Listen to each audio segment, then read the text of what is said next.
ಗಣ್ಯರಿಗೆ ವಂದಿಸುತ್ತಾ ಇಲ್ಲಿ ನೆರೆದಿರುವಂಥ ಎಲ್ಲ ಹಿರಿಯ ನನ್ನ ಆತ್ಮೀಯ ಪ್ರಾಣಾಯಾಮ ಬಂಧುಗಳಿಗೆ ನನ್ನ ಪ್ರೀತಿಯ ನಮನಗಳನ್ನು ಸಲ್ಲಿಸ್ತೇನೆ. ನನ್ನ ಹೆಸರು ಬಾಲಾಂಬ.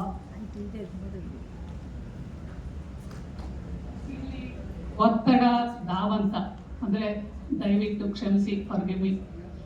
I can explain in Kannada thoroughly. ಆಧುನಿಕ ಜಗತ್ತಿನಲ್ಲಿ ಜನರು ವೇಗದ ಬದುಕಿಗೆ ಒಗ್ಗಿಕೊಂಡು ದಿನನಿತ್ಯದ ಒತ್ತಡ, ಕುಳಿತಲ್ಲೇ ಮಾಡುವ ಕೆಲಸಗಳಿಂದ ಮಾನಸಿಕ ಮತ್ತು ದೈಹಿಕ ಆರೋಗ್ಯ ಸಮಸ್ಯೆಗಳಿಗೆ ಒಳಗಾಗುತ್ತಿದ್ದಾರೆ.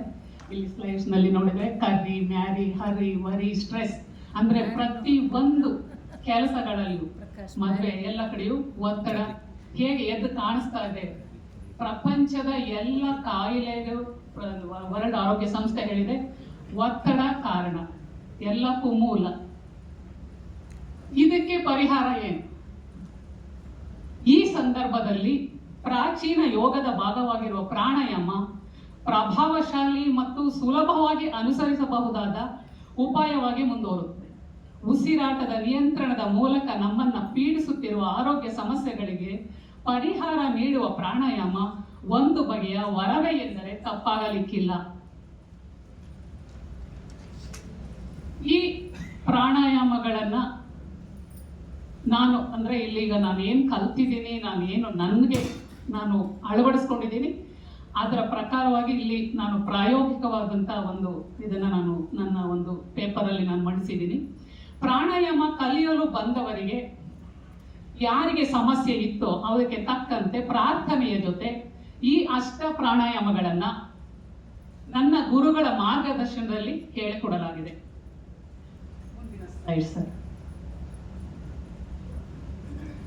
ಇಲ್ಲಿ ಈ ಪ್ರಾಣಾಯಾಮಗಳನ್ನ ಮಾಡಲು ಮೊದಲು ಬೇಕಾಗಿರುವಂಥದ್ದು ಪೂರ್ವ ಸಿದ್ಧತೆ. ನಾವು ಸರಿಯಾಗಿ ಮಾಡುವ ಕ್ರಮ ಅಂದ್ರೆ ಜಾಗ, ಒಂದು ಸಮಯ, ನಿಗದಿತವಾದ ಸಮಯ, ದೇಹ ಸ್ಥಿತಿ ಅಂದ್ರೆ posture and empty stomach, state of mind. ನಮ್ಮ ಮೈಂಡ್ ಸೆಟ್ ಸರಿಗಿಲ್ಲ ಅಂದ್ರೆ ಏನು ಮಾಡೋಕ್ಕಾಗಲ್ಲ. ರೆಗ್ಯುಲಾರಿಟಿ, ನೀವು ಎಷ್ಟು ಮಾಡ್ತೀರಾ ಬಾಳೆಕಾಯಿ ಬೆಳಗ್ಗೆ ಎಲ್ಲ ಹೇಳಿದ್ದಾರೆ ಸರ್, ಇದೆಲ್ಲ ರೆಗ್ಯುಲಾರಿಟಿ. ನೆಕ್ಸ್ಟ್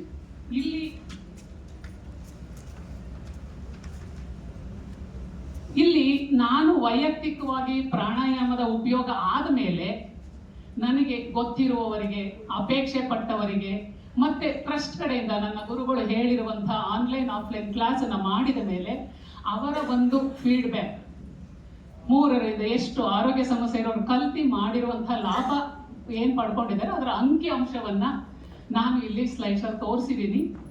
ಒಂದು ಅಂದಾಜಿನ ಪ್ರಕಾರ ಶೇಕಡವಾರು ನನ್ನ ಬಳಿ ಬಂದವರಲ್ಲಿ ಹೇಳೋದಾದ್ರೆ, ಉದಾಹರಣೆಗೆ 15% ಜನರಿಗೆ ಥೈರಾಯ್ಡ್, 8% ಜನರಲ್ಲಿ ಶುಗರ್ ಕಾಯಿಲೆ, ಡಯಾಬಿಟಿಸ್, 10% ಉಸಿರಾಟ ತೊಂದರೆ ಇರೋರಿದ್ರು. ಇನ್ನು ಏನು ಇಲ್ಲದೆ ವೆಲ್ ಬೀಯಿಂಗ್, ಸರ್ವಾಂಗೀಣ ಬೆಳವಣಿಗೆ ಚೆನ್ನಾಗಿರ್ಬೇಕು ಅಂತ ಕಲ್ತವ್ರಿದ್ರು. ಹೀಗೆ ಅವರಿಗೆ ಕ್ರಮಬದ್ಧವಾಗಿ ನಾನು ಪ್ರಾಣಾಯಾಮ ಹೇಳ್ಕೊಡೋದಕ್ಕೆ ನಾನು ಶುರು ಮಾಡಿದೆ.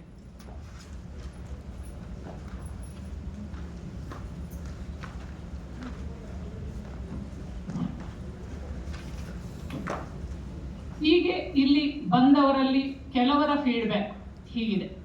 ಈ ತೊಂದರೆ ಇದ್ದ ಅಂದ್ರೆ ಥೈರಾಯ್ಡ್ ತೊಂದರೆ ಇದ್ರಲ್ಲಿ T3 T4 ಮಟ್ಟ ಸರಿಯಾಗಿದ್ದು, TSH ಪ್ರಮಾಣ 5ರಿಂದ 23ವರೆಗೆ ಹೆಚ್ಚಿತ್ತು. ಅವರ ಚಿಕಿತ್ಸೆಗೆ ಥೈರಾಕ್ಸಿನ್ ಹಾರ್ಮೋನ್ನ ಹೆಚ್ಚಿನ ಡೋಸೇಜ್ ತಗೋತಾ ಇದ್ರು. ಅವರಿಗೆ ಪ್ರಾಣಾಯಾಮವನ್ನ ಕ್ರಮಬದ್ಧವಾಗಿ ರೂಢಿಸಿಕೊಳ್ಬೇಕು ಎಂಬ ಸಲಹೆ ಮೇರೆಗೆ ಅಭ್ಯಾಸ ಮಾಡಿದ್ರು. ನಂತರ 1-2 ತಿಂಗಳಲ್ಲಿ ರಕ್ತ ಪರೀಕ್ಷೆ ಮಾಡಿಸಿದಾಗ TSH ಮಟ್ಟ ಸಾಮಾನ್ಯವಾಗಿ ಇಲ್ಲಿ ತೋರಿಸಿರುವಂತೆ ಬಂತು. ಮೊದಲಿಗೆ 23 ಇತ್ತು ಒಬ್ಬರಿಗೆ, ಅವರಿಗೆ ಪ್ರಾಣಾಯಾಮದ ನಂತರ ನಾರ್ಮಲ್ ಬಂದು ನಾನು ಮೆಡಿಸನ್ಗೆ ಹೋಗ್ತಾ ಇಲ್ಲ ಮೇಡಮ್, ನಾನು ಚೆನ್ನಾಗಿದ್ದೀನಿ ಅನ್ನೋ ಒಂದು ಅನುಭವವನ್ನು ಹೇಳಿದ್ರು. ಇನ್ನೊಬ್ಬರು ಅವರು ವರ್ಕಿಂಗ್ ಲೇಡಿ, ಅವರಿಗೆ ನನಗೆ ಪ್ರಾಣಾಯಾಮಕ್ಕೆ ಬರುವಾಗ 9.2 ಇದೆ ಅನ್ನೋದು ಅವ್ರ ಫೀಡ್ಬ್ಯಾಕ್ ಅನ್ನ ಲ್ಯಾಬ್ ರಿಪೋರ್ಟ್ ಕೊಟ್ಟಿದ್ರು. ಕೊನೆಯಲ್ಲಿ 1 ತಿಂಗಳ ನಂತರದಲ್ಲಿ ನನಗೆ ಅವರು ಲ್ಯಾಬ್ ರಿಪೋರ್ಟ್ ಕೊಟ್ಟರು, 2 ಇತ್ತು. ಮೇಡಮ್, ನನಗೆ ಅಡ್ಡ ಪರಿಣಾಮದಿಂದ ತೊಂದರೆ ಕೊಡ್ತಾ ಇದ್ದೆ, ನನಗೆ ತಲೆ ಕೂದೆಲ್ಲ ಉದುರ್ತಾ ಇತ್ತು, ತುಂಬ ಹೀಗೆ ಫಾರ್ ಎಕ್ಸಾಂಪಲ್ ಇದು. ಇನ್ನು ನೆಕ್ಸ್ಟ್ ಸರ್, ಈ BP ಇರೋರಲ್ಲಿ ಸ್ವಲ್ಪ ಸಮಯ ಹೆಚ್ಚು ತಗೋತು. ನಾನು ಎಲ್ರಿಗೂ ಪ್ರಾಣಾಯಾಮವನ್ನ ನನ್ನ ಗುರುಗಳ ಸಲಹೆ ಮೇರೆಗೆನೆ ಏನು ಕೊಡಬೇಕು ಥೆರಪಿಯನ್ನ ತೆಗೆದು ನಾನು ಅವರ ಸಲಹೆ ಮೇರೆಗೆ ಹೇಳ್ಕೊಡ್ತಾ ಇದ್ದೆ. ಬಿಫೋರ್ ಪ್ರಾಣಾಯಾಮ ಅವರಿಗೆ ಎಷ್ಟಿತ್ತು, 141, 71 ಇದ್ದಂಥವ್ರು 133, 70 ಮಟ್ಟಕ್ಕೆ ಆಫ್ಟರ್ ಪ್ರಾಣಾಯಾಮ ಬಂತು. ನಂತರದಲ್ಲಿ 145, 95 ಇದ್ದಂಥವ್ರು 135, 85 ಆಫ್ಟರ್ ಪ್ರಾಣಾಯಾಮ ನನಗೆ ಲ್ಯಾಬ್ ರಿಪೋರ್ಟ್ ಅನ್ನು ತೋರಿಸಿದ್ರು. 130, 85 ಇದ್ದವರು 112, 80. ಇಲ್ಲಿ ನಿಮಗೆ ವಿಶೇಷವಾಗಿ ನಾನು ಹೇಳಬೇಕಾದ್ದು, ಡಾಕ್ಟರ್ ಅವರಿಗೆ ಇಬ್ಬರಿಗೆ ಮಾತ್ರೆಯನ್ನ ನಿಲ್ಲಿಸಿದ್ದಾರೆ, ನೀವು ಚೆನ್ನಾಗಿದ್ದೀರಾ, ನೀವು ಆರಾಮಾಗಿ ಪ್ರಾಣಾಯಾಮದಲ್ಲಿ ಮಾಡ್ತಾ ಇರ್ಬೋದು ಅಂತ ಸೂಚನೆ ಕೊಟ್ಟಿದ್ದಾರೆ. ಇನ್ನು ಡಯಾಬಿಟೀಸ್, ನನಗೆ ಇಲ್ಲಿ ಆಶ್ಚರ್ಯ ಆಗುತ್ತೆ. ಇವರ ರಿಪೋರ್ಟ್ ಅನ್ನ ನೋಡಿದಾಗ ಶುಗರ್ ಲೆವೆಲ್ ತುಂಬಾ ಹೆಚ್ಚಾಗಿದ್ದು ಗೊತ್ತಾಯ್ತು. ಕೆಲವರು ಮಾತ್ರೆ, ಕೆಲವರು ಇನ್ಸುಲಿನ್, ಇಂಜೆಕ್ಷನ್ ಎಲ್ಲ ತಗೋತಾ ಇದ್ರು. ಇವರಿಗೆ ಆಹಾರ ಪಥ್ಯ, ಬೆಳಗ್ಗೆ ಸಂಜೆ ನಿಯಮಿತ ವಾಕಿಂಗ್ ಜೊತೆಗೆ ಪ್ರಾಣಾಯಾಮ ಮಾಡುವಂತೆ ಹೇಳಿದಾಗ ಅದೇ ಪ್ರಕಾರ ಪ್ರಾಣಾಯಾಮನ ರೂಢಿಸ್ಕೊಂಡ್ರು. ಪ್ರತಿ ಲ್ಯಾಬ್ ಟೆಸ್ಟ್ ಅಲ್ಲಿ ರೀಡಿಂಗು ಕಡಿಮೆ ಆಗ್ತಾ ಬಂತು. 6-8 ತಿಂಗಳಲ್ಲಿ ನಾರ್ಮಲ್ ಆಗಿರೋದು ಬಂತು. ಡಾಕ್ಟರ್ ಹತ್ರ ಅವರು ಕೊನೆಯಲ್ಲಿ ಲ್ಯಾಬ್ ರಿಪೋರ್ಟ್, ಅಂದರೆ ನಾನು ಮೇನಲ್ಲಿ ಹೇಳ್ಕೊಟ್ಟಿದ್ದೆ, ನವೆಂಬರಲ್ಲಿ ಲ್ಯಾಬ್ ರಿಪೋರ್ಟ್ ಕಳಿಸಿದ್ರು. ಹೆಂಗೆ ಕಡಿಮೆ ಆಯಿತು ಅನ್ನೋ ಪ್ರಶ್ನೆ ಮೊದಲಿಗೆ ಡಾಕ್ಟ್ರಿಗೆ ಬಂತು.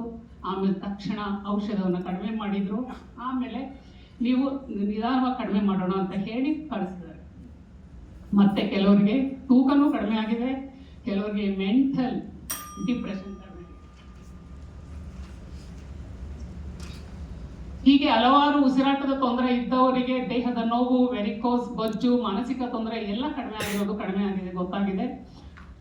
ನೆಕ್ಸ್ಟ್, ಇಲ್ಲಿ ಕೆಲವರಿಗೆ ನಾನು ಮಾಡಿರುವಂತ ಒಂದು ಫೀಡ್ಬ್ಯಾಕ್ ಅನ್ನ ನಾನು ಒಂದು ಎಷ್ಟು ತಿಂಗಳಲ್ಲಿ ಹೇಗೆ ಕಡಿಮೆ ಆಯ್ತು ಅನ್ನೋ ಒಂದು ಇದನ್ನ ಕೊಟ್ಟಿದ್ದೀನಿ.